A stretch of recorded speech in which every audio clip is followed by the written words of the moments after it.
Hey everyone, welcome back to another Router Gods video. My name's Humphrey. Today is, well, it's 11:30. I've just finished up another Duke class, Duke Connect 3 class, and today is November 21st. If you're interested in Duke Language School here in Bangkok, I'm going to give you in this video the most comprehensive review ever in the history of mankind. We're going to go over the teachers, the cost, the scheduling, the new system this month, everything changed, the writing, the reading, whether it's a good value, where to live, and then repeating classes. Like we've got like 20 different topics. This is going to be a long one, but everything will be time-stamped and you could just click the appropriate section that you are interested in. Disclaimer, I am not being paid or sponsored by any school. I will refuse to take any money or consideration in the future. So if you sign up for Duke, and yeah, you could tell them that you watched my video and that made you sign up, but I get nothing from that. I don't get a kickback or anything like that. Duke teaches Thai mainly. They do have English lessons. They're a Thai school that offers the education visa. And what the education visa means is you can stay in Thailand longer as long as you are going to classes. Now, you don't need to do an education visa. Like anyone can take the classes, you just pay them money and you can take a class. They go Monday through Friday. In the current system, they do 2 hours a day and there are 4 time slots. So 2 in the morning and 2 in the afternoon. And the classes go for 4 weeks.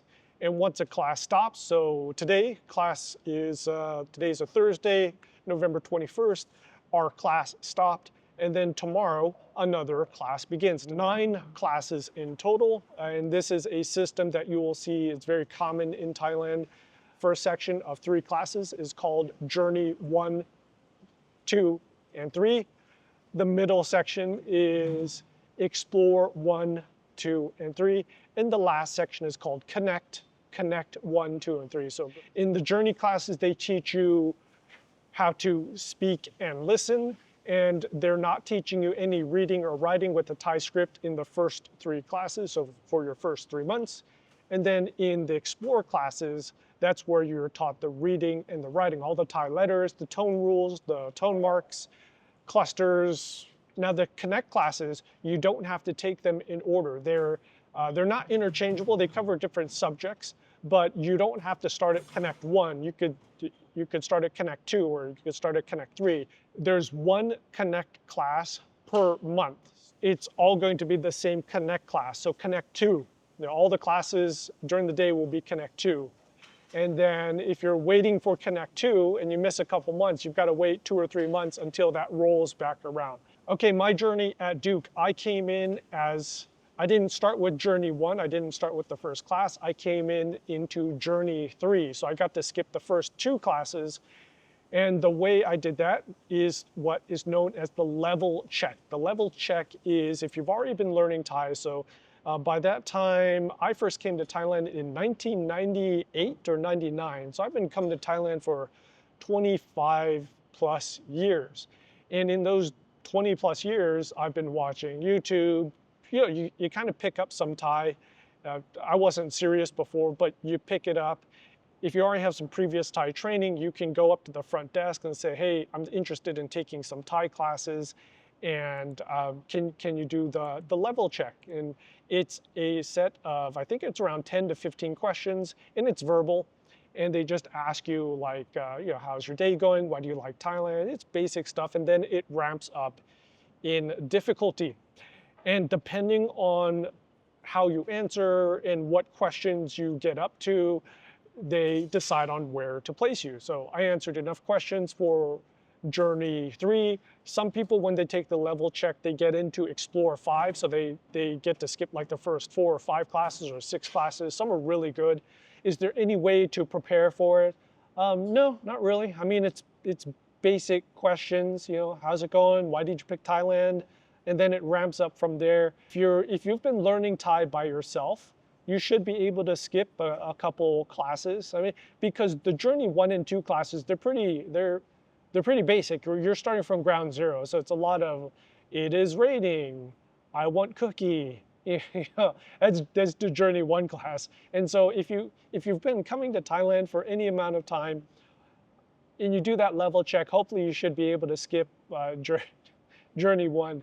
Then I really like that class. I've taken Journey 3 a couple times. Then I went to Explore 1, where they start teaching you the reading and writing. Then Explore 2, which is more reading and writing. And Explore 3. I did Explore 3 a couple times, either 2 or 3 times. And then I went into the Connect classes, and I had taken all the Connect classes except for Connect 2. I took Connect 2 one time. But all the other Connect classes I've taken 2 or 3 times. And there were also a couple months where I took classes in the morning, and then I took classes at night. So some months I took just an afternoon class. Most of the months I took afternoon. Some months I took just the morning. And then about 3 of the months I took classes both in the morning, and then I took classes in the afternoon. I doubled up basically. So now with the new system, you could triple up or quadruple up if you wanted to be really sick. You could take all the time slots. Morning 1, 2, I guess you would never leave Duke. And if you total up all the hours, if it's not over 1,000 hours, it's pretty close. I will have to, in full transparency, towards the end, especially this class, I did tend to miss a lot of classes. Not a lot, but yeah, I tended to miss some classes because I'm not a morning person, and some mornings I was like, I'm not going to class. But those were the times when I was repeating the class. So on the first go around in class, I try not to miss any class because, hey, it's your first time going in there. But if it's your second or third time going to that class and you miss a session, it's not too big of a deal. Okay, where is Duke Language School? It is on Sukhumvit Soi 13, and you come into Sukhumvit Soi 13, and it's about a 45-second walk from the top of the Soi. You pass a 7-Eleven. Where to live? So if you're going to go to Duke, where should you live? So I live across the street. It's easy for me to get to class. I go down the elevator, I walk across the street, go up the escalator, and I'm at school. So it's cool. Other students live a couple blocks down. They live like 2 or 3 stations down. Other students will live, I think the furthest we have students living is past Don Mueang Airport. So we're talking an hour-and-a-half one-way trip. So we have students that live really, really far from school, and they make it in. Yeah, but what I would suggest is if you're going to make Duke a priority and you're going to come to school every day, live close, live closer. If you can afford it, live next door. Right? I think me living next door is that was a good move for me, but I pay a little bit more than someone who's living at Punawiti. We have students living at Punawiti. They're paying 10,000 baht per month less, right? But their time is, they're using more time to come to class, and they're paying a couple thousand baht for the SkyTrain, right? So a lot of that, a good chunk of that savings in the rent will be taken by time and also by 2,000, 3,000 baht by taking the SkyTrain every day. Lots of restaurants around, and it is in the trendy building. The trendy building is both a condo and an office complex.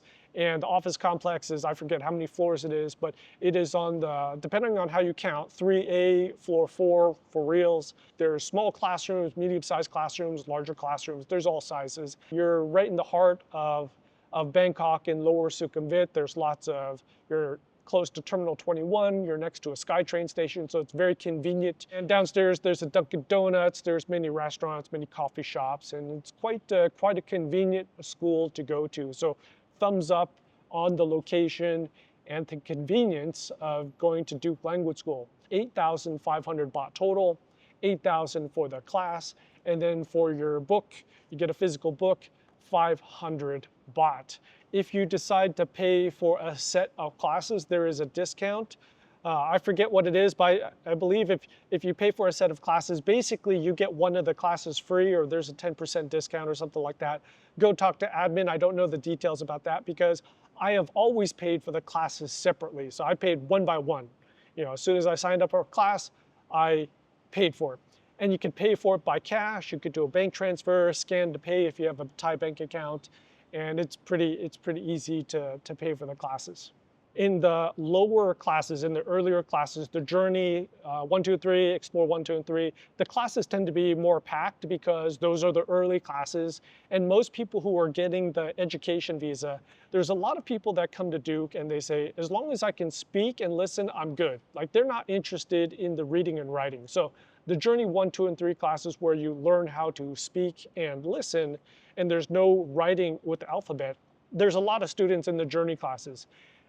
Now, as you get into the Explore classes where you learn how to read and write, they tend to be fewer students, but you're still talking around 10 to 15 students per class. They're trying to get that down, but you can have classes sometimes where it's 15 plus students. I had an Explore 3 class, which was just an insanely huge class. It was like 16, like it got pretty large. And so that's a good and bad thing. When you have classes with more students, you get more group dynamics.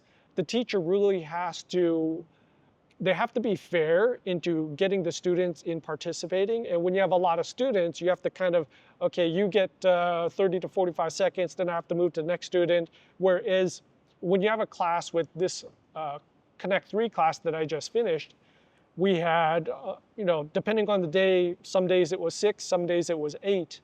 And when you have, I think that's a nice sweet spot when you get to 6 to 8 students. So you're going for a good 2 or 3 minutes in the reading before you have to jump. So in total, there are hundreds and hundreds of students going to Duke. I was actually given the exact number, but yeah, I'm not going to give you the exact number, but there are several hundred students going to Duke. And this is evident during the breaks. So at the 11 a.m. mark, when the students from the first slot are leaving and the students for morning 2 slot are coming in, you've got a doubling up of the students. And it's crazy because you got like hundreds of students going out and hundreds of students coming in. You just think like, man, there's a lot of freaking people coming to Duke. There are Americans, there are Europeans, there's Russians, there's Koreans, lots of Chinese, lots of Japanese, lots of Burmese. So a lot of the Myanmar students, they're running away from the war. I mean, with good reason, right? You don't want to be in a country at war. And everyone is pretty serious about learning. There's different levels, right? But everyone's pretty serious about learning. And I think a big part of that is the cost.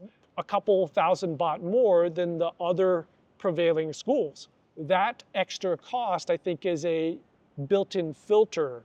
So, if you just want like a normal Thai class, you go to another school, pay 6,000 baht, and you get an okay Thai class.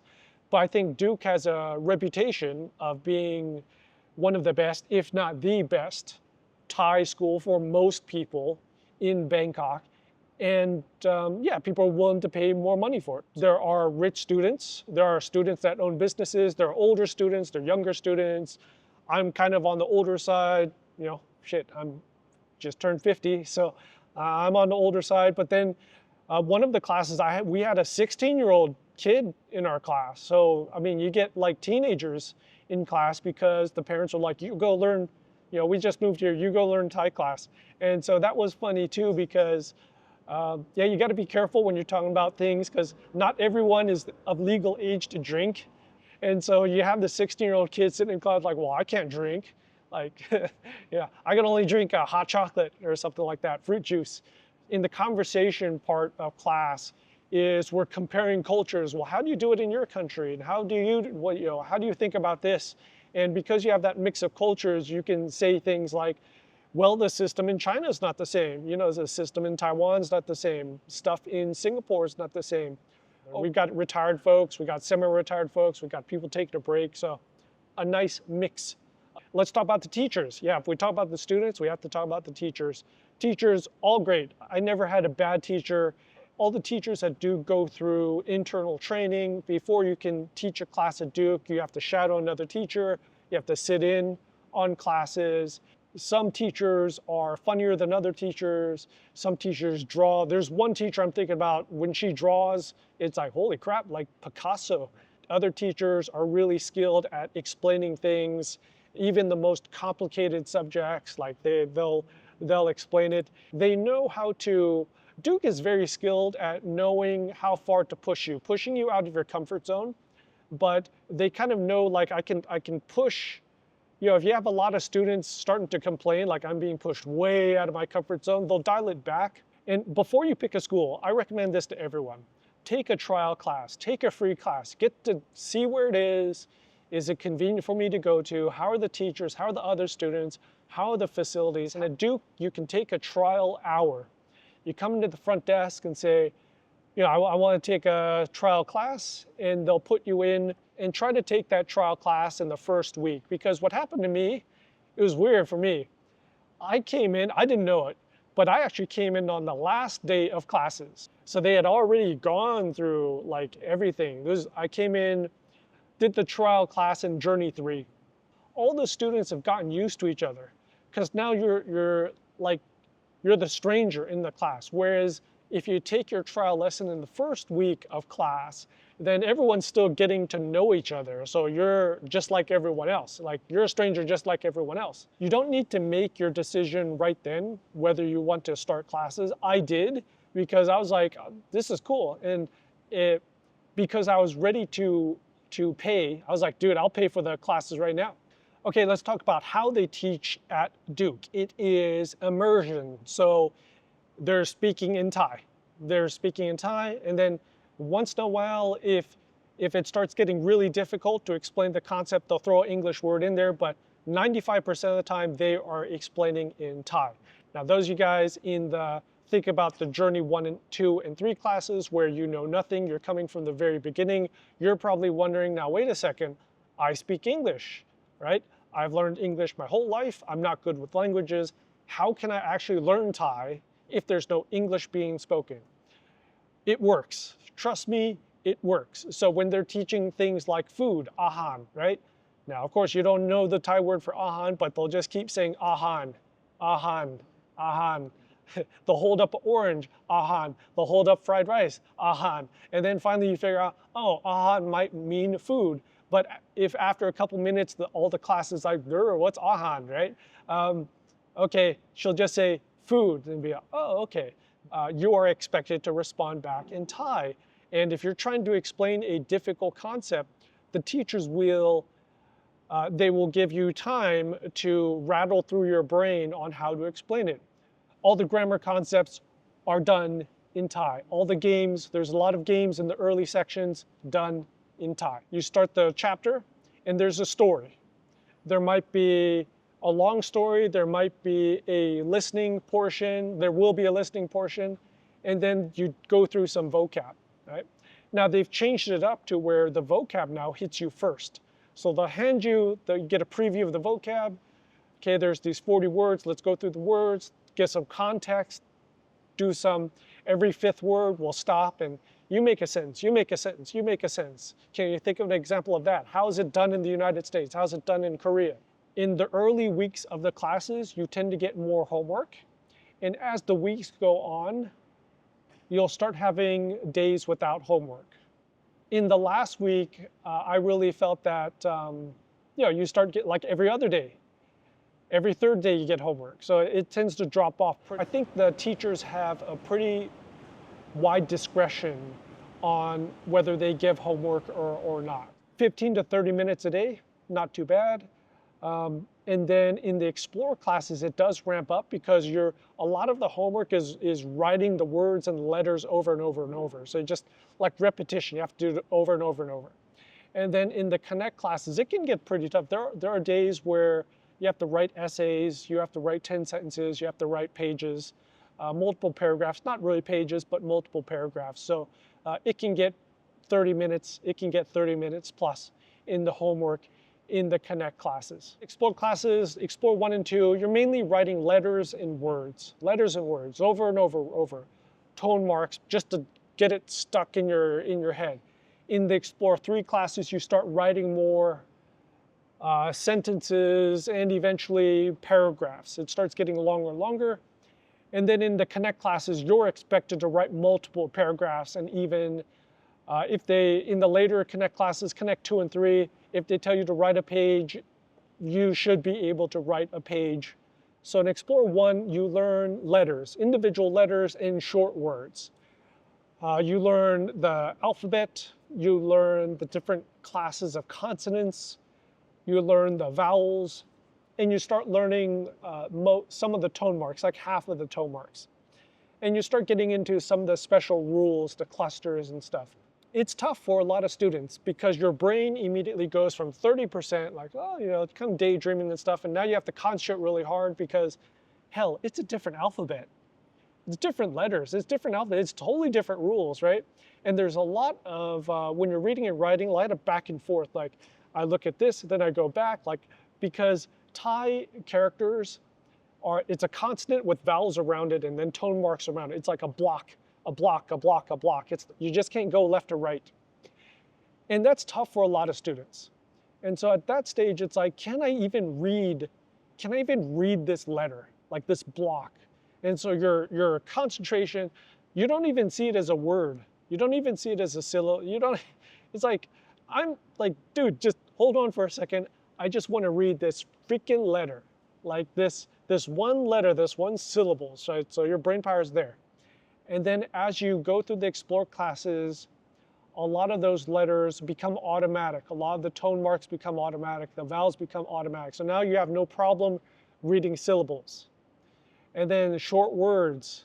Okay, now I can read like short words, tamgan, atibai. You know, so you start learning like words. The words starting to get longer, and you get more complicated words. And so, but still your brain power. The second stage is the brain power is on like reading the word. Like, what word is this? I know the letters. I know the characters. I have to remember what word this is.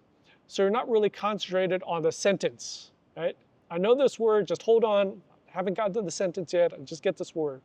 And then eventually you slam enough words, you slam enough vocab into your like memory, into your like near-term memory, or like you can grab that word really quickly, and then we can start getting into short sentences. I could, like the short sentence, gotcha, like no problem, right?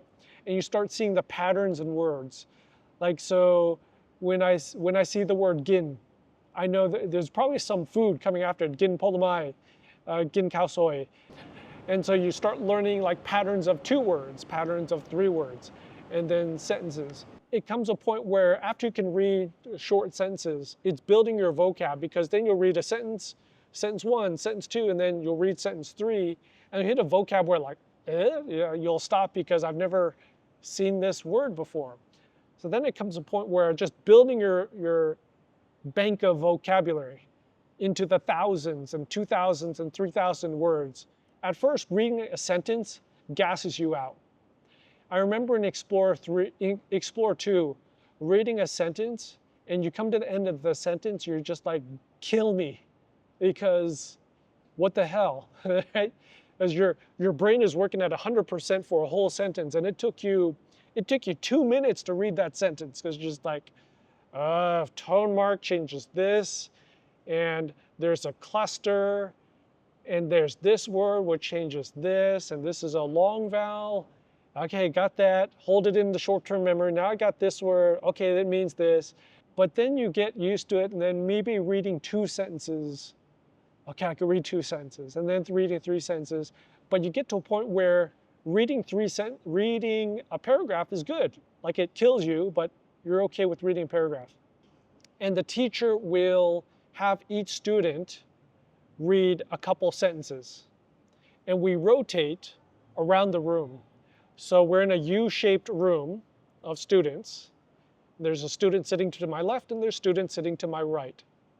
And the teacher will pick a student, Humphrey, read these 3 sentences. And then the next student will read 3 sentences. Okay? And you'd always be fearing, like, don't pick me first, because I'm so slow. Like, it's scary. It's really scary, actually. In Explore, 2 and 3, like, don't pick me, don't pick me. And then if I'm picked, the student to my right or left knows that, okay, after Humphrey, it's either this person or that person, depending on which way they go. And so these 2 people, they're not concentrated on what I'm saying. So while I'm reading my set of sentences, they're super scared because they're reading the next 3 sentences, because they're thinking, well, if it goes to me, I got to be ready. I don't want to embarrass myself. And then the students, 2 students down or 3 students down, they got to make the mental calculation of, okay, she's making everyone read 2 sentences, then it's going to be 2 or 3 sentences, then I'm going to be the next 2 or 3 sentences. So they're jumping to the next paragraph to pre-read their set of sentences. In the Connect classes, I don't care what they pick. We don't care who they pick. We don't care how many sentences they give me. Pick me first. We don't need prep time. Tell me to read a paragraph. Not a problem. Humphrey, read a paragraph. And then doesn't matter which way they go. All the students are like, bring it. Like paragraph, page. Connect 1, 2, and 3, I think, are the soul of Duke. They're the most important classes at Duke. They're the most fun classes at Duke. Your goal at Duke is to make it to Connect 1, 2, and 3, because everyone knows how to read and write in Connect 1, 2, and 3. Everyone has a decent set of vocab by the time they reach Connect 1, 2, and 3. All the students are serious in Connect 1, 2, and 3.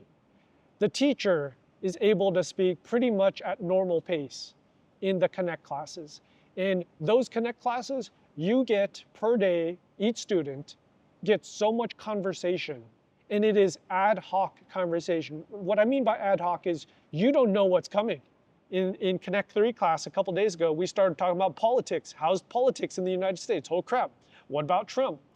So I have to explain about elections in the United States. How are people looking at Harris versus Trump?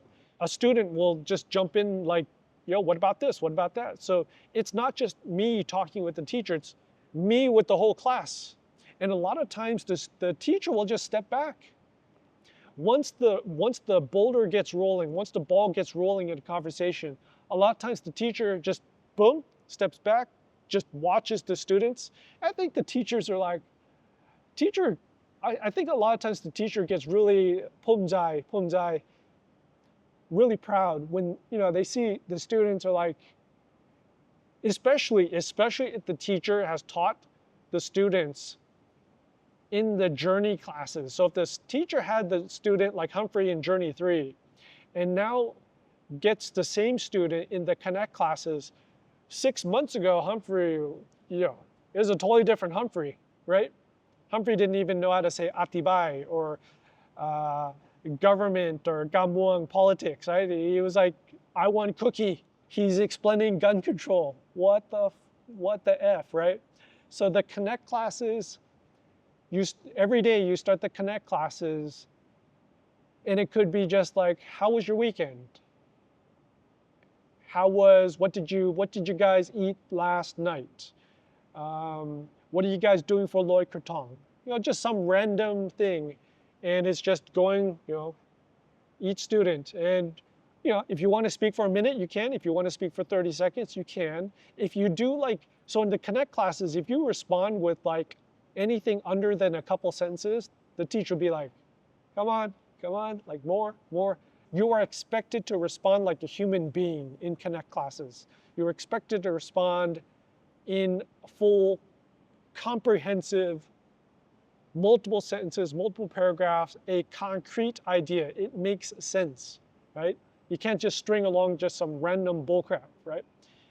So that's really what I like about the Connect classes. It is natural, ad hoc, crazy, squirrel, ADHD conversation. You learn the most vocab. Yeah, you learn hundreds and hundreds and hundreds of words, several hundred words in the Connect classes, because now you've learned the base.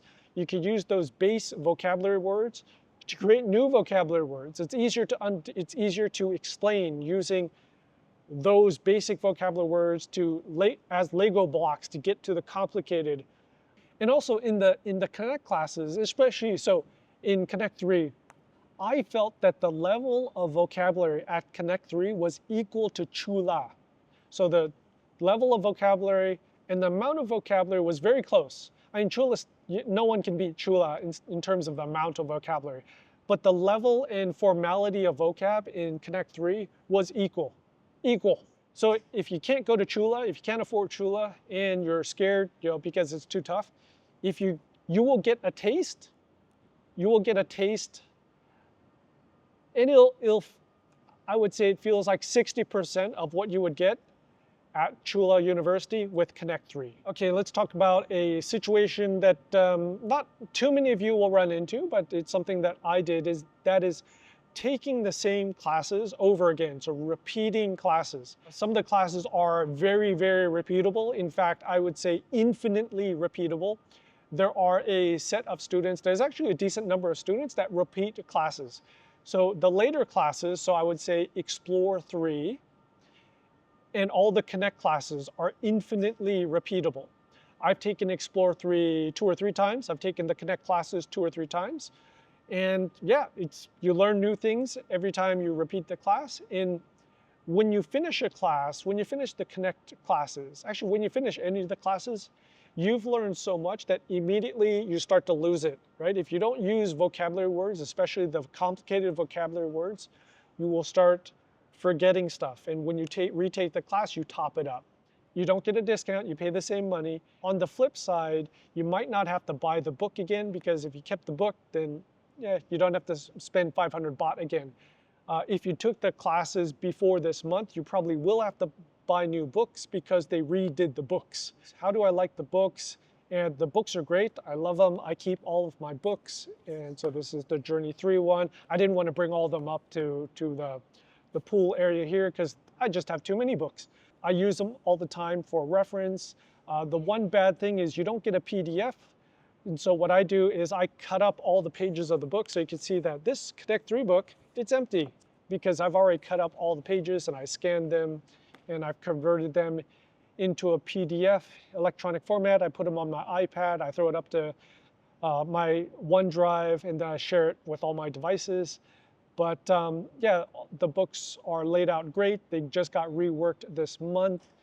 Cultural, so it's both cultural and grammar lessons, learning about Thailand, learning about different food, and yep, they're good. Thumbs up on the books. Okay, so how is the new system? How's the new Duke system? They reworked it this month. So this month they made all of the classes a different format. In the old system, it's Monday through Friday, 3 hours a day. So 9 to noon, and then 1 to 4. The new system is Monday through Friday, 2 hours a day.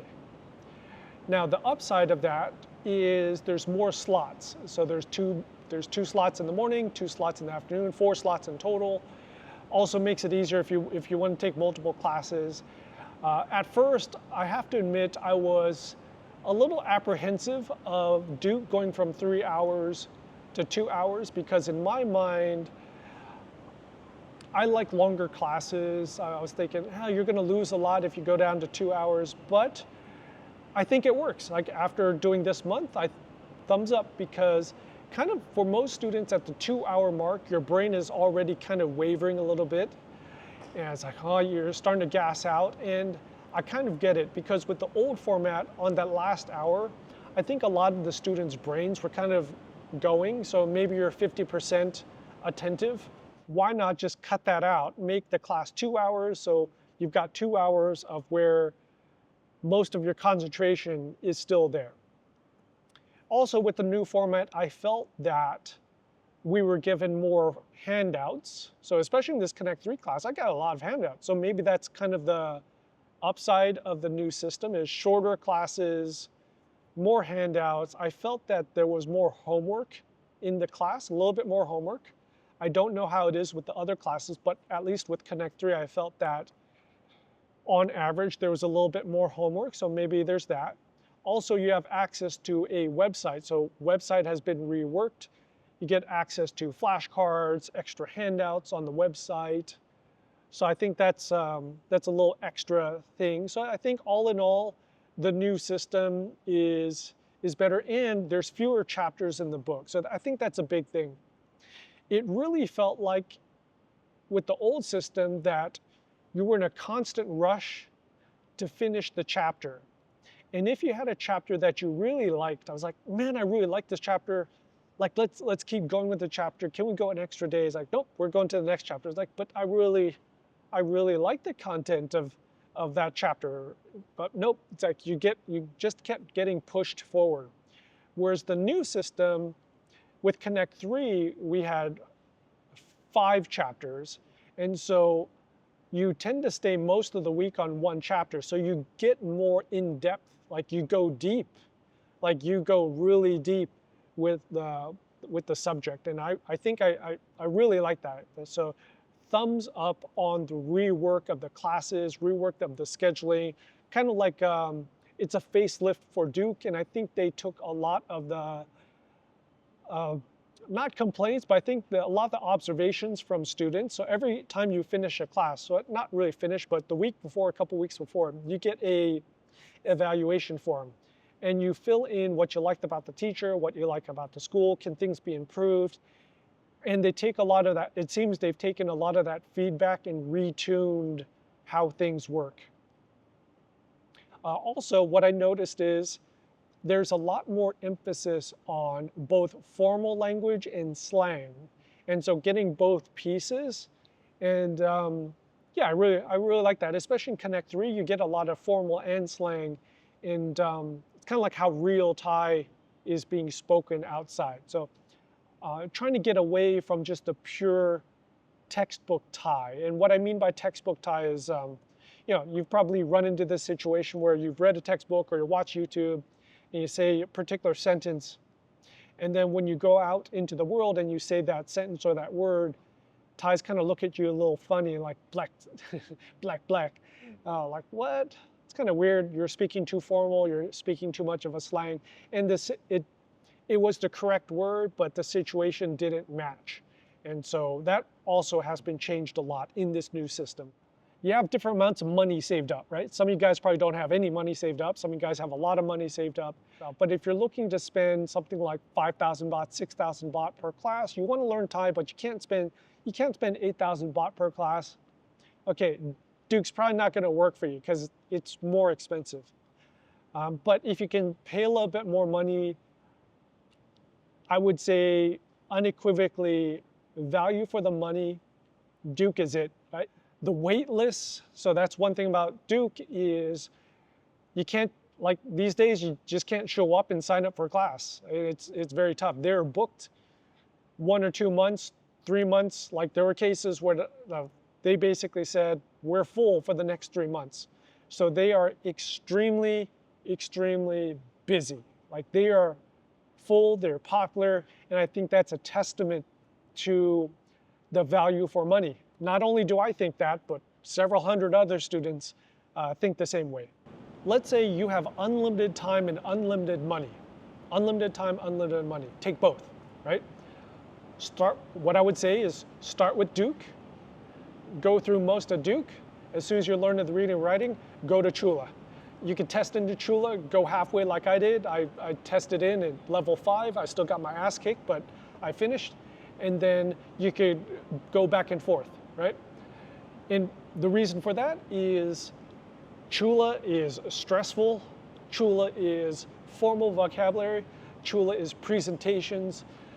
Chula is like legit stress university level Thai, right? But it's amazing, amazing education. And then take one class at Chula, and then rest by taking one class at Duke. Get your conversation in, right? If you have unlimited money, but you have limited time, right? You could pick one or the other, but you could afford both. Here's what I would say. I would still say take one class at Duke, like Journey 3, just to get your speaking in. Just get some conversation in, get your brain rolling, and then roll into Chula and take all the classes at Chula. But the downside of that is if you are in Thailand as retirement or as taking a break, and what I mean by that is you want to have fun in Thailand. Like you want to learn Thai, but you also want to explore Thailand and have a fun time in Thailand. If you're taking all the classes in a row at Chula, it's a pretty stressful time. That's all you're going to be doing. You're not going to have time. You're not going to have a lot of time to have fun. Okay, you could slam in a weekend to go to Pattaya. You could put in, in between the classes at Chula. Classes at Chula are 6 weeks long. So, and then they start at the first of the month or the beginning of the month. So you have a 2-week break in between the classes. Every 2 months you have a 2-week break. So yeah, those 2 weeks you could go up and explore around Thailand. But while the classes are going, you're not doing anything else. You want to have like an 80% stress level, not 100% stress level. That's where I say going to Chula probably won't work, right? You're not in it for that amount of stress. Then Chula's not for you. Right? But if you want the best, the top school, you want to learn formal vocab, you want to work here in Thailand, you want to own a business here in Thailand, you want to deal with government, go to Chula. Go to Chula. But try to take like one class at Duke to get into the conversation. Okay, now if you have limited money, right? You don't have a lot of money. How would you do it? I would take all the classes at Duke, or most of the classes at Duke, take one class at Chula, and then come back to Duke. That's how I would do it, because you would be able to say, I've got classes at Chula, and then if you could take the classes at Chula, try to take it up to the 3 class mark. So class 1, 2, and 3, so at least finishing class 3, class 4, 5, and 6, at least finishing class 6, or at least finishing class 9. Every group of 3 classes, taking the last class, including it in that set, because they give you a certificate, an official Chula University certificate, when you complete that last class of 3. So you're able to prove to employers. So when you say the Chula name to employers, they're like, cool, like you're good. Take Duke classes for the conversation, take Chula classes for the formality, for the stress, getting used to the stress, and for the name, because if you're going to stay in Thailand, it will definitely help. I think mixing both has definitely a lot of benefits here. Is when you take a Chula class and you come back to Duke, it's so freaking easy, because the stress, like, my Connect 3 class after going to Chula, no biggie, right? Hit me with whatever you got, because in one of the Connect classes, you have to do a presentation, no biggie, because we did 4 of them at Chula. How happy am I now versus how exhausted do I look now? I'm completely cool. Right? How do I look now versus how I looked 6 months ago when I finished Chula level 5? If you have any questions or comments, put them in the comment section below. Give me a couple days to make the next video. I'm done. Bye. I think you could kind of see what I went through. Great classes, great teachers, great school. It's a fair price, 8,500 baht for 4 weeks. A lot of instruction. I learned so much. In a little more than a year, reading and writing Thai, not a problem. Speaking in Thai, not a problem. Am I perfect? No, but that's fine. Such is life, right? But Duke Language School, double thumbs up. Highly recommended. If you can go to it, definitely go to it. All right, if you have any questions or comments, which I'm sure there will be, put them in the section below. And as always, like and subscribe. Take care. And maybe I'll see you in class when I come back to Duke, or maybe I'll see you around in Bangkok. Okay,